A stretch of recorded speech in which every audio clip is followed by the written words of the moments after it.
자, 그럼 이번 시간에는 우리도 요 왼쪽에 있는 요런 식의 웹사이트를 만드는 방법에 대해서 살펴보겠습니다.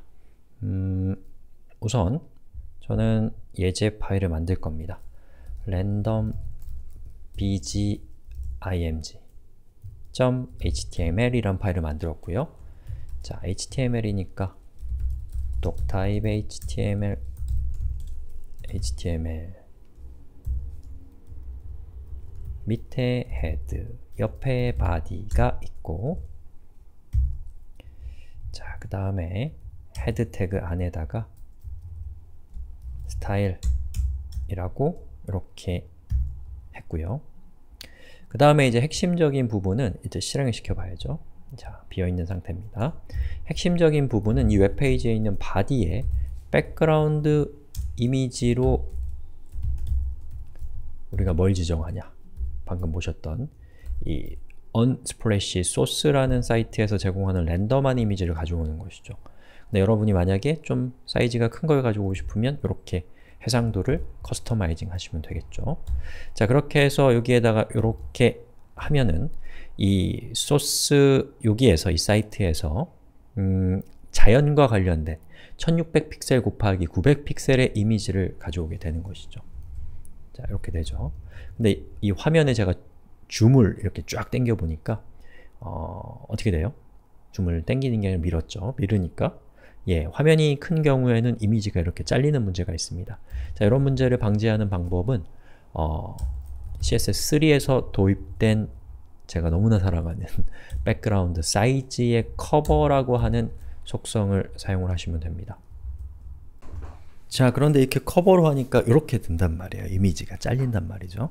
사실은 제가 살짝 당황했는데, 그래서 영상 끝내고서 잠깐 멈추고 왜 이러지 했더니 알고 보니까 지금 우리가 바디에 내용이 없어요. 그쵸? 그렇기 때문에 바디가 크기가 지금 얼마나냐면, 자, 보더 10픽셀 솔리드 레드 이렇게 해보면 바디가 부피감이 없기 때문에 이렇게 됩니다. 제가 여기다 A라고 써보면 이렇게 됩니다. 그렇기 때문에 이런 모양이 생기는 거예요.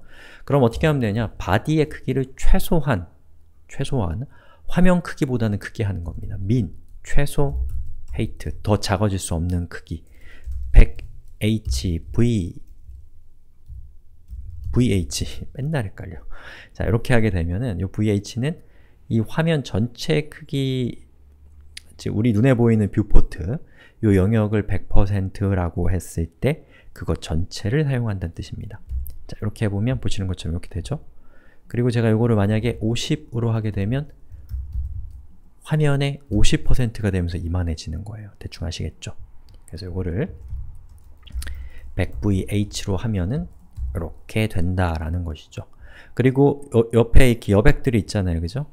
그걸 없애려면 바디는 마진 값이 기본적으로 있거든요. 마진 0을 해주시면 보시는 것처럼 이렇게 되고, 그리고 뭐 여기까지 하면 됩니다. 그리고 이제 보기 싫으니까 빨간색 테두리는 없애버리고. 자, 이렇게 됐습니다. 그 다음에는 이 앞에다가 이렇게 텍스트를 넣을 건데 저는 h1 태그를 하나 넣어서 이 h1 태그에다가 자, 이렇게 랜덤한 아무 의미도 없는 텍스트를 넣습니다. 그 다음 여기 있는 이 텍스트를 화면 가운데로 넣기 위해서 저는 뭘 할 거냐면 플럭스를 쓸 겁니다.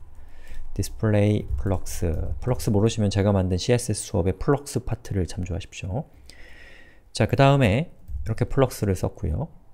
그 다음에 여기 있는 이 h1을 화면 가운데로 옮기기 위해서는 이 이미지 너무 좋네요. 첫 번째 justify content를 센터로 하면 수평으로 가운데로 오고 align items를 역시나 센터로 하게 되면 수직으로 가운데 오게 됩니다. 그럼 텍스트가 가운데로 왔죠?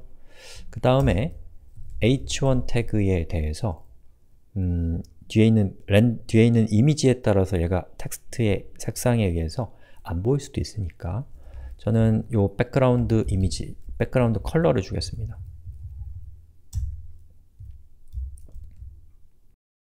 그리고 화이트. 그러면 자, 이런 모양이 되고 패딩을 약 0.3 rem 정도 주고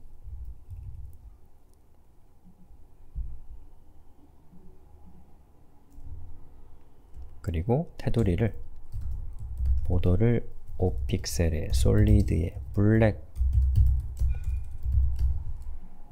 이렇게 준 다음에 여기 있는 화이트가 왠지 좀 안 이쁘죠?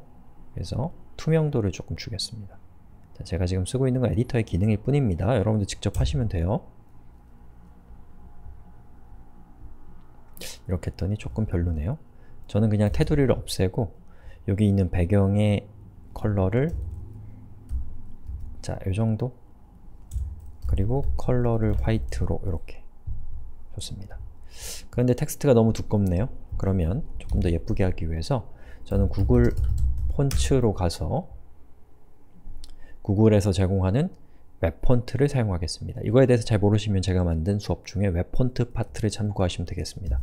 저 요즘에 꽂혀있는 폰트가 있는데 소스 산스 프로입니다.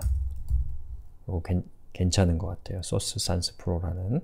자, 이 소스 산스 프로에서 이걸 누르면 보시는 것처럼 이 폰트가 선택됐다라는 메시지가 나오고 그 중에서 커스터마이즈로 가서 엑스트라 라이트 200을 하게 되면 굉장히 얇가운 그 소스 산스 프로의 폰트를 제가 가질 수가 있습니다. 그럼 여기 있는 이 코드를 카피해서 이것을 웹페이지에다가 붙여넣기 하면 이제 구글에서 제공하는 저 소스 산스 프로라는 저 폰트를 사용할 수 있는 준비가 됐고요. 실제로 사용할 때는 폰트 패밀리를 지정을 이렇게 하라는 뜻이죠. 그러니까 저는 여기 있는 H1에 대해서 폰트 패밀리를 이렇게 지정을 했습니다. 자, 그러면 잘 되는지 한번 볼까요? 예, 이렇게 나왔고 글씨가 훨씬 더 미려한 것 같아요. 그 다음에 폰트의 웨이트를 한 200 정도로 해서 얘를 좀 얇게 하면 자, 이렇게 되는데 이건 좀 아니네요. 색깔을 검은색으로 바꿉시다. 앞에 있는 텍스트를 0, 0, 0에 텍스트의 컬러를 검은색에 그냥 완전히 시커먼 색으로 하죠. 자, 이렇게 처리를 했습니다. 그럼 뒤에 살짝 흰색이 들어와서 만약에 뒤에 있는 배경이 어둡더라도 앞에 있는 글씨가 어느 정도는 보일 수 있게 그렇게 처리를 했습니다. 나머지 디테일은 여러분들이 알아서 하시면 되겠습니다. 여기까지입니다.